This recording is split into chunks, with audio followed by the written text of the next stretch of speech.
Hey Phantom friends, welcome back. And today we've got something very special going on. Because today I will be giving our first book review on the channel. And not only that, but it is a piece of Phantom history that I am extremely passionate about. And that is the novel Phantom by Susan Kay. Now, as you can see, I do have two copies, neither in super fantastic condition.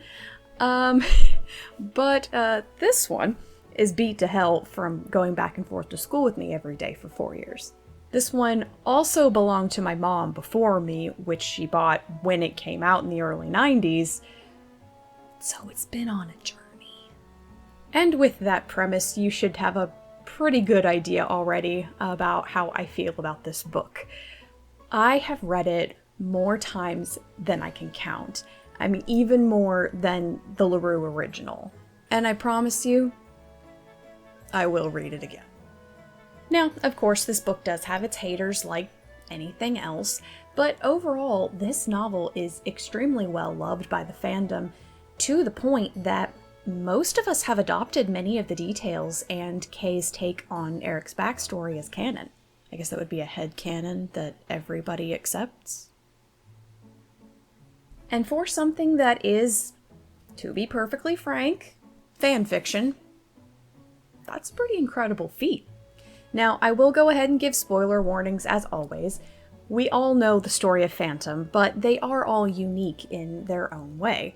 This time I will try to give timestamps, but it might be a little unavoidable, so if you haven't read it, watch this at your own risk. Let's brew ourselves a cuppa and get into it. So, Phantom. Published in 1990 and written by author Susan Kay, it not only tells a story that we know and love, but the main meat of the novel actually revolves around Eric's life before he became the opera ghost.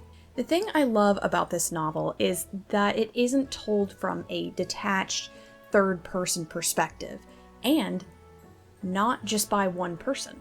Phantom is divided into large sections, as opposed to chapters, based on the character giving their first-person account of the events. It gives a very raw and emotional element to a story that definitely deserves that angle.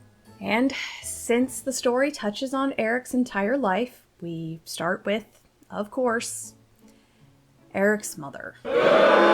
This section of the novel perfectly sets the tone for how the entire rest of the story is going to go. It's rough.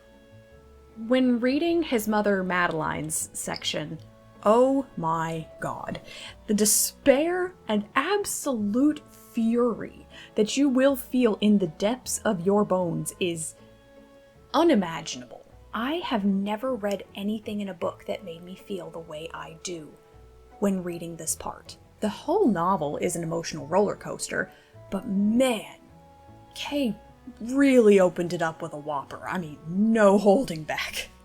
It really gives you a very clear picture of the trauma that Eric endured from literal birth that unfortunately shaped him. But it makes you even more sympathetic toward him when you realize that no matter how cold and twisted he may have become because of these horrible things that he had to endure from literally day one of his life, he managed to hang on to one last shred of humanity, albeit unwittingly. You also get an in-depth look at the power of Eric's voice. During this time is when we see him begin developing all of his infamous skills. He learns to sing, begins his studies of architecture, learns sleight of hand, and he teaches himself ventriloquism. Now here is one moment where I will post a detailed spoiler alert. Spoiler alert? Because this is one particular development in the storyline that shows us just how powerful and dangerous Eric's voice and ventriloquism skills can be. And it is worth the shock of you getting to read it for the first time. So here's the timestamp when it's safe to come back. So, back to what I was saying. We get our first look at the danger of Eric's voice when, in an attempt to make his mother happy by giving her the child she always wanted, he somewhat accidentally, drives her insane. He uses his ventriloquism skills to make it seem like a statue of a shepherd boy is alive. Crying, singing, just creating this crazy fantasy that she gets sucked into until she actually believes that this statue is a real baby and has totally withdrawn from the world, completely consumed by it. It is eerie and disturbing and just kinda hard to put into words. As rough as the opening is, thank God for the character Marie. She is Madeline's kind of friend, even though Madeline treats her like shit and does not deserve this woman. Because you are a mean girl! Marie is like the voice of reason in all of the madness of Madeline's narrative, and at one point, she really gives Madeline what she deserves, and I live for it. At one point, she literally, again, spoiler alert, slaps the shit out of her. That is the only kind of fan service I need. Marie is pretty much the only person that gives Eric that motherly affection, and I truly do think that if she had just adopted Eric, his whole life would have been so much different, and it is so sad. But I'm talking about him like all of this was real, Jesus Christ. But that's just how incredible this book is. You get so invested in these highly multidimensional characters, and it's like they're all real people. Anyway, after several more gut-wrenching events in Madeline's narrative that will traumatize you for years, Eric, of course, runs away, as we all know. Which brings us into the next narrative, which is by Eric himself. This section is where Eric ends up traveling with the Romany circus group that famously put him on display for money. We are given a first-person look into the abuse that he went through during this major event in his life, as well as how he learned to use his talents to make a living. It is a huge turning point for Eric's character where he really begins to leave childhood behind and be exposed to the real world. Now, interestingly, the way Eric escapes the freak show is not too terribly different than the 2004 movie. I have a feeling that the writers of the film might have gotten a little bit of inspiration from Kay. I don't know. A little suspicious. But he escapes nevertheless, and we move on to the next chapter of his life, narrated by an aging architect named Giovanni, who takes Eric as his apprentice. At this point, Eric is in Italy, and this is where his skills as an architect are really refined and begin to reach their full potential. There is a strong yet unspoken kind of father-son dynamic between Eric and Giovanni that is an extremely nice breath of fresh air. A little bit of relief from the very depressing events that we've experienced so far. But of course, all good things must come to an end. In Phantom. This piece is interrupted by the introduction of Giovanni's youngest daughter returning from boarding school. Suddenly we are exposed to her very toxic, to be frank, personality, and everything just kinda goes to hell. She begins ordering Eric around and teasing him because, spoiler alert, she has fallen in love with him and is showing affection like a little school child. You know, that whole, oh, she's mean because she likes you logic for little children who don't know how to properly express emotions. Mind you, the daughter and Eric are teenagers at this point, so it highlights how immature she is, and that's why Eric doesn't like her.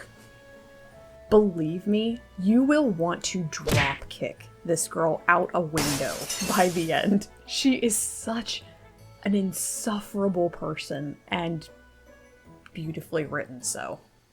Kay knew what she was doing. Naturally, things come to a head in devastating tragedy, as they do, and Giovanni's segment ends. That one really hurt me because you see Eric finding a place that he can belong and be loved with Giovanni. And then Susan Kay really said, nope, f*** your feelings. This is Phantom. The next section takes place years later in Eric's 30s, narrated by our man, the Persian, named Nadir in this story, which is one of many things fans have accepted as canon nowadays. The Persian does not get enough credit, and I was so happy to see him made such a prominent character. And, to get the full story of how they met and Eric's days working in Persia. It was a backstory that LaRue never actually gave us many details about, despite being an attention grabber, like, what? Persia? And then he was just like, nah, don't worry about it. But LaRue is a mystery writer, so I guess it's apt. Now this, however, is where the story tends to get some flack. There have been some reviews that I've seen where people criticize Kay for not accurately representing Persian culture. I have heard that she ended up accidentally mixing up a couple of different countries' cultures and used some cliches that people weren't too happy about. This is odd to me because, from what I understand, Kay traveled extensively, doing in-depth research for the story, but that's what I've heard. Of course, I admit I don't know much about Persian culture, especially in the 1800s. I don't know how far off from reality it was, so I was able to look past that and focus on the story. But I understand how having a culture misrepresented can be really bothersome and hard to get past. So if any of my Iranian viewers would like to educate me on where she went wrong, I would love for you to tell me in the comments. But back to the story. Eric winds up being hired by the Sultan and his mother for his legendary illusionist talents. The story focuses less on the Sultan and more on the Queen Mother, simply called the Hanum? How the fuck do you pronounce this? It's been almost 20 years and I still don't know. Hanum. Yeah, I'm just gonna call her the Queen because I'm not trying to offend anybody. I don't know, maybe that was an incorrect title and that's one of the things that Kay got wrong. But the Queen is absolutely ruthless and the one truly calling the shots. She kind of works her son like a puppeteer. Serious, crazy mother-in-law vibes that I know way too much about. But, as we know, Nadir is the chief of the Persian police, otherwise called the Daroga of the Mazandaran. I think I'm pronouncing that right, but again. Mazandaran. Now, someone pointed out to me that those two titles actually don't mean the same thing. So that, I guess, was just a LaRue error that simply made it over. But Nadir tells of Eric's experience, which, of course, is another complete shit show. But we do see a very odd and hesitant, yet also very real friendship begin to develop between the two. Now, bringing up the Queen again, she is a very poignant character here, where she learns of Eric's abilities as an architect. She is actually the one responsible for commissioning him to build torture chambers. Eric is resistant to the idea at first, but ultimately agrees when she entices him with the promise of power. And to someone who has had little to no power over even his own life, it sounds pretty good. The Slytherin in him comes out for the first time. I definitely don't want to spoil how this segment ends, but I will say that, like the rest of the book, it is heartbreaking. So, now Eric is a man, financially well off because of what he was making in Persia, is now, for all intents and purposes, on his own again, though the Persian kind of lingers in the shadows behind to be his conscience. From here, we're introduced to how he ended up helping Charles Garnier to build the Paris Opera House, and ultimately living beneath it. I love this because it helps to fill in so many gaps and answers a lot of questions that had us scratching our heads like, why does the Opera House have all of these secret passages, and why is Eric the only one who knows where they are? And this question was posed to me by a friend. How did he get all of his stuff down there without being seen? LaRue briefly, mentioned that Eric had something to do with the construction of the Opera House, but this really ties a lot of otherwise slight continuity errors together. So Eric lives his life pretty comfortably for a number of years, taking on the identity of the opera ghost and harassing the managers, because he has started to not only run out of money, thus needing to extort them, but also because he is very unhappy with how the opera house is being run, so he finds a way to sprinkle his influence. I particularly love when he makes a joke about not wanting to sign his notes Poto because it sounds ridiculous. I see you, Susan K. So he chooses to use OG for Opera Ghost instead. But he has accepted a life of solitude at this point and decides he wants no part of the outside world ever again. And then, Christine. It's the end of Eric's solo chapter when Christine enters the novel and he sees her for the first time.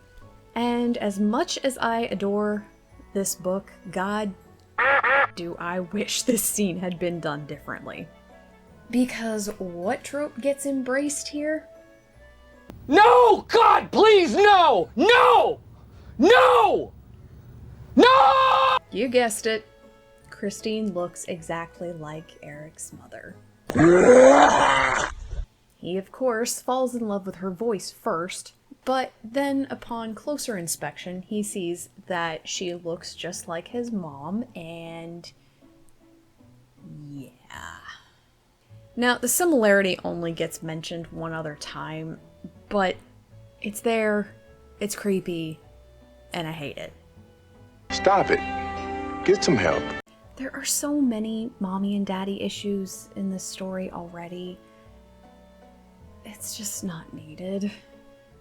And this is really just kind of a personal preference, but I wish the desire to train Christine had kind of been flip-flopped with the reason that Kay described. She describes Christine's voice as otherworldly and perfect, but that she sings with no soul and basically her acting sucks. Eric describes her as an extraordinarily talented zombie. I wish she had done it where Christine is full of passion and you can see her love for music, and that's what Eric really falls in love with, and that her voice was phenomenal, but maybe has a few technical flaws that she needs to improve on, or maybe needs help making artistic choices in her arias. I don't know. I know that the zombie thing is mainly talking about her depression since her father died, but I just have trouble believing that Eric would fall so hard for someone that doesn't seem to have the same enthusiasm for music that he does. Feel free to disagree, but I see Eric as a voice teacher, not a drama teacher. You can't teach passion for music. It's for anything. It's something that's just there. So basically, after this interaction, Eric spends a few days just trying to forget about her, and is like, no, not letting this happen. But, as we all know, he falls completely in love with her to the point of obsession. But despite this, he promises himself he is not going to interact with her. End of story. He's just going to listen to her and love her from afar. Until Christine decides that she has had enough and is going to quit singing and leave the opera house. Basically, Carlotta was being a huge Karen toward her in rehearsal, and it was just the final straw. She's done, she's leaving, she's tired of waiting on the angel of music to save her, and is having that he doesn't exist and I'm stupid for holding on so long kind of realization, which I relate to hard. But when Eric hears this, he is in full panic mode. And that's when he decides he is going to pose as the Angel of Music. I love this moment because it gives us this sense of, oh, okay, Eric wasn't always trying to be manipulative to get her to love him. He just kind of panicked and did what would keep her from giving up. And then it was just an unfortunate, slippery slope of lies from there that kept building, as tends to happen when you lie. And he literally says, I could not be her lover, but I could be her angel. And this book, oh my god, it is full of amazing quotes. But, so in this version, his plan was never to use the Angel of Music ruse to seduce her. It was literally just trying to keep her near him and to keep her from giving up. Until Raoul enters the scene. And because we're in first person with Eric, we get to hear all of his feelings about Mr. Steal Ya Girl coming in. This is where things start to go downhill again. And Eric starts getting manipulative to get Raoul out of the picture. As an Eric fan, it pains me to see it, but I'm glad that it shows that it was a series of events that led to Eric's lesser qualities, as opposed to, nah, he's just straight up evil and his plans were always nefarious. Now at this point, Kay does something cool, where the narration switches from first person past tense to first person present tense, and it goes back and forth between Eric and Christine narrating. Eric will speak for a little bit, narrating basically as it happens, and then it will switch to Christine through her diary entries. So Christine is still technically speaking in past tense, yet describing current emotions. And it somehow works just seamlessly. Now from here, it is the story as we know it, just a little bit more fleshed out. Like when Eric and Christine go on their carriage ride to Blois, which we only hear barely mentioned in the LaRue novel. Now that I have mentioned that trip, this is where I will address a major elephant in the room to anybody who has read this. The obligatory EC fan service you'll find in literally any Phantom adaptation that you pick up. Now, to me, Kay's novel only has a couple of those moments that you could classify as fan service, but they didn't really bother me that much, which is highly unusual for me. Probably because they weren't described in excruciating detail. First is what happens with this whole wedding dress singing Aida fiasco after the trip, where he wants her to wear the wedding dress that he picked out for her, but is like, oh no, it's just a costume. Trust me, bro. And then wants to hear her sing the finale from Aida, which is beautiful, but it's for personal reasons. Temptation finally got the better of him. But as far as the fiasco part, that especially includes what happens with Christine afterward. For those of you who have read it, you know what I'm talking about. Christine is really, feeling some things. Put it lightly. And then she discovers and does some things. Things that I can't say on YouTube. Yeah. Funny story. The first time I read the Kay novel, I was sitting in biology, reading behind my textbook. Poetic justice for me, I suppose. And I got to that moment.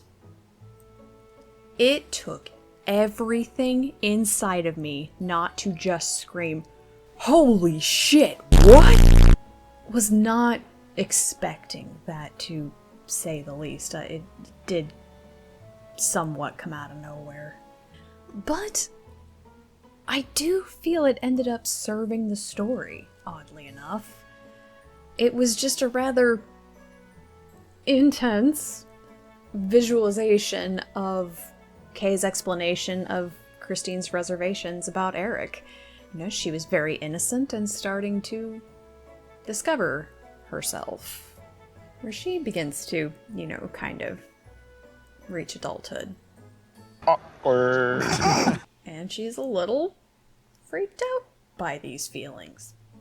So, while some might dismiss it as fan fiction-y, I think it was a very interesting and gritty plot device that showed a massive development in Christine's character. The second controversial moment, as far as was this too on the nose, was the way she wrote the ending. Now this, I'm going to put a spoiler alert because I have got to give my thoughts on this.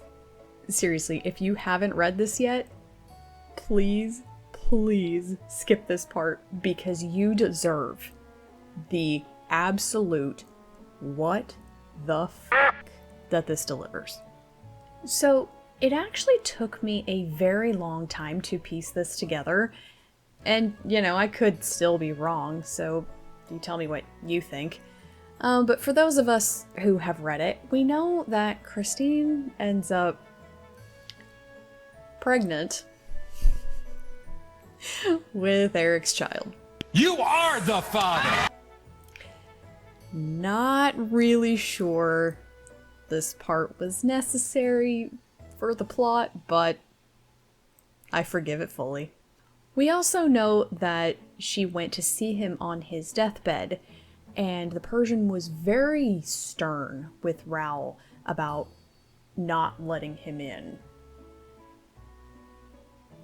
Now, based on these context clues, I assumed for years that that is when they did the Giggity! But it always confused me because I was like, the dude is dying. How does he have the energy for that? But it was just within the last couple of years that I reread the moment of the kiss and 1,000 light bulbs went on. Keep in mind, I grew up with a fair to decent innocent mind. Alright, I was a complete f***ing prude. Literally ask anyone. So because of my innocence, or whatever, my head just saw the plot go as a combo of Weber and LaRue's. I saw it as she straight up actually kisses him, like in the Weber, and then the LaRue forehead kiss came later. However, my mind also probably far too innocently made assumptions about Christine's line beforehand. She says, "Then take me, teach me." Now, I know what that means, but not for 1 second did I stop to think that they actually went through with it right then and there. Keep in mind, Raoul and the Persian are still in the torture chamber at this point. Y'all really went off and Christine and Eric were like, deuces, we gotta go get it. Just try not to die. Priorities. Because, I mean, there is a gap in time between the kiss and when Raoul was let out of the torture chamber. Because after the kiss, it basically immediately switches from Eric's point of view to Raoul's.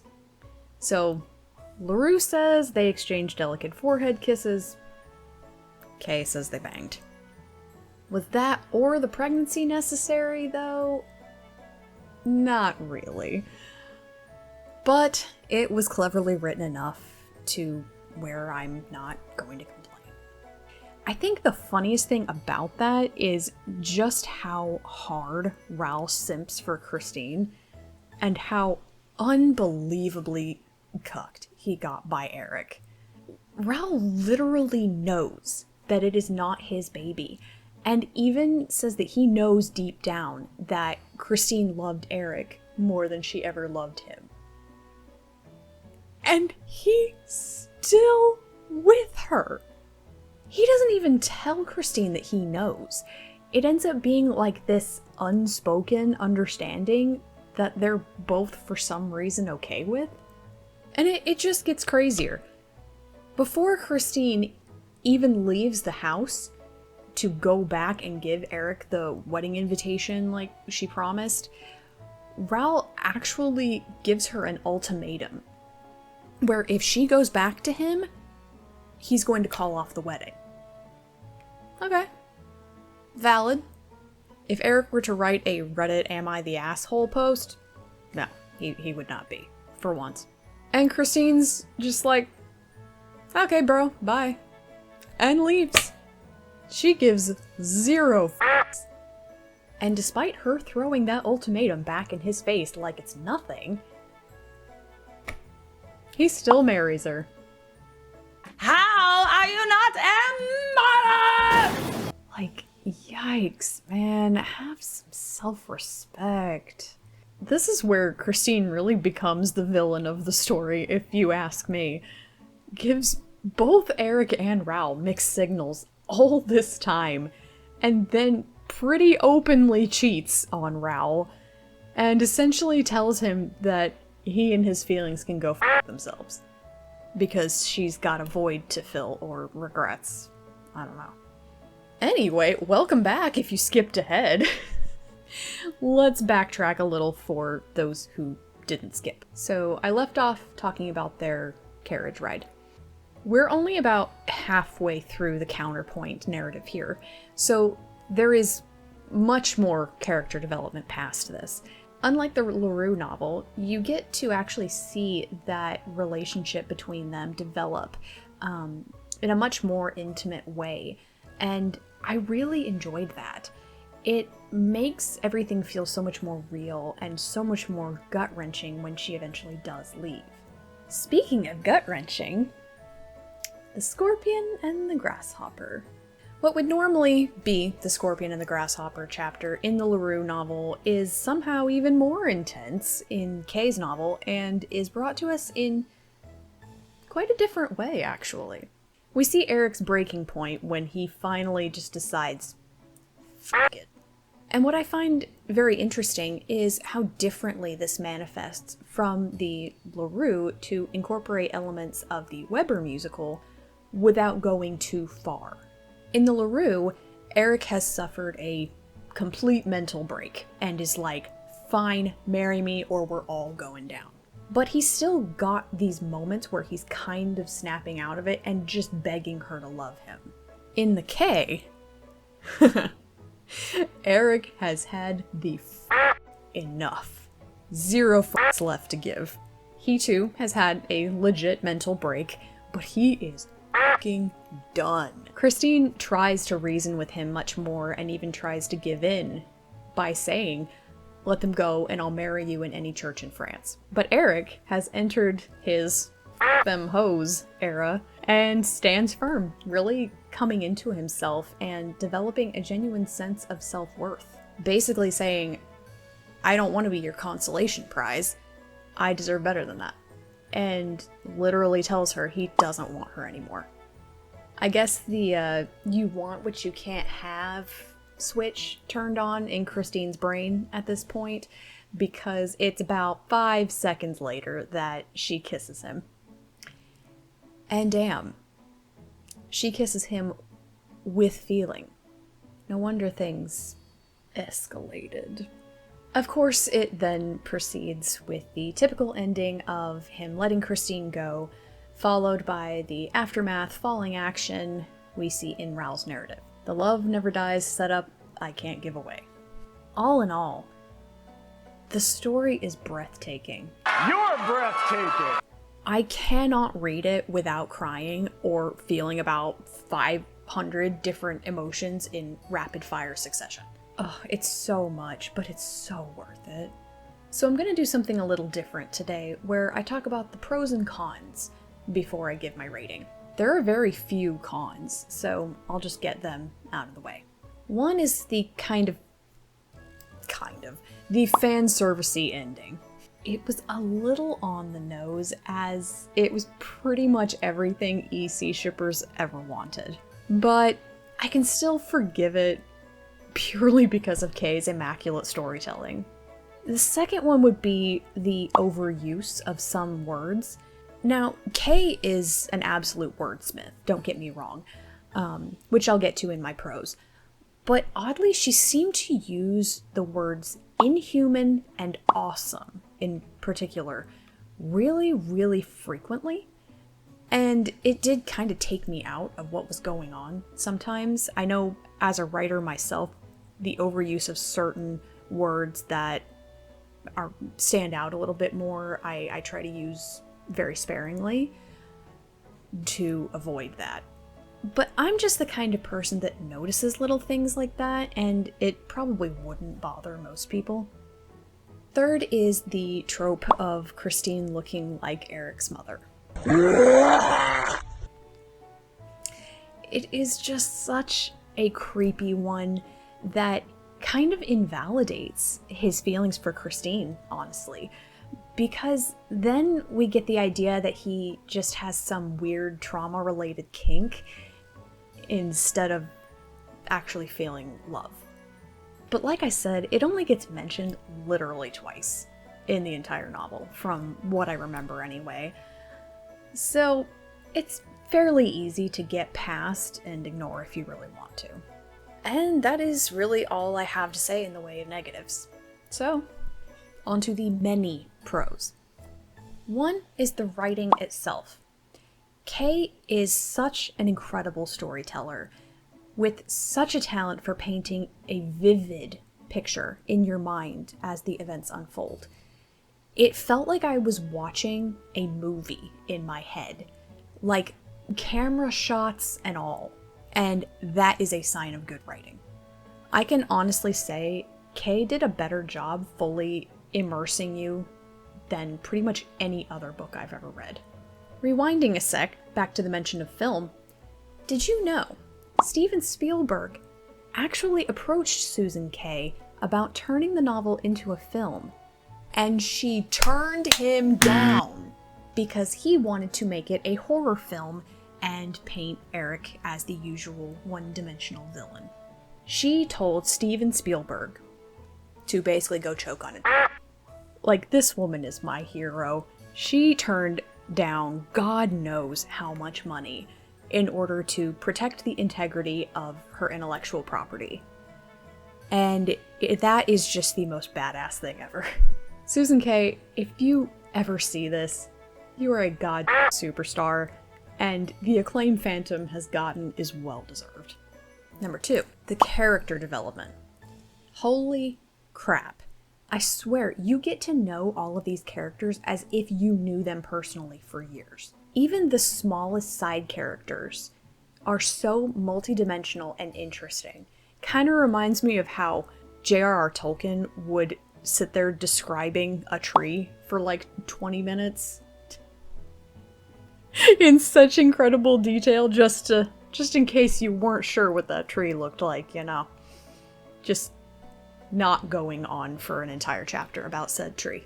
But right out of the gate, when we're dealing with Eric's mother, she was written in a way that made you feel like she was a real person doing this to her child, and you want to just reach into the book and frickin' strangle her. And seeing Eric's development over time and his struggle to maintain his sense of humanity in the face of this series of events that motivates his various behaviors, it's incredibly refreshing. So many creators make Eric such a flat, black and white character and just completely throw out his complexity, presumably because they didn't have the talent to dig deeper. I said what I said. Third is the writing style. The decision to have the first-person perspective of multiple people in Eric's life was incredibly innovative and served the story brilliantly. I loved getting into the minds of everyone that knew him and how he affected their life. I honestly wish more writers would do this. Fourth is the LaRue accuracy. You guys know that I'm a sucker for LaRue accuracy. Kay stayed very faithful to LaRue's novel in all of the ways that mattered. Obviously, she took artistic liberty, but the central points of the story all remained very faithful to the source material. I truly felt like I was just reading an extension of the original that LaRue forgot to publish or something. The Silmarillion of Phantom, just way less mind-numbing. Speaking of which, I will admit, and this is difficult, Kay's writing is not as, dry as LaRue's. His writing is not for everyone, I'll say it. 5. I do like, and this is controversial, I suppose, the slight homages to the Weber musical, as well as the reference to calling it Poto, and the fact that Christine has brown hair, like the musical. 6th, giving the Persian a name. Him simply being referred to as the Persian, or the Daroga, serves the original story very well, as Phantom was written as a kind of gothic mystery, because that's the genre that LaRue wrote. He was meant to be this kind of mysterious side character that we weren't really supposed to know too much about. But that obviously wouldn't work when writing a book that is a literal deep dive on Eric's life. And I mean, everyone wanted to know more about him because he is a true MVP in the story that has never gotten enough credit or representation. So I'm really glad we finally have a name and fully fleshed out backstory for him as well. I could honestly keep talking about this book all day, but this video is long enough. So if you've stuck with me this far, thank you. You are awesome. As you have probably guessed, this book gets a 10 out of 10 from me. This never happens because I am extremely picky, and there's always something, just something, in every film or novel adaptation that I just can't get past. Kay's novel has stood true as being my absolute favorite of anything, and I mean anything, that I have read or seen, and I cannot recommend it enough.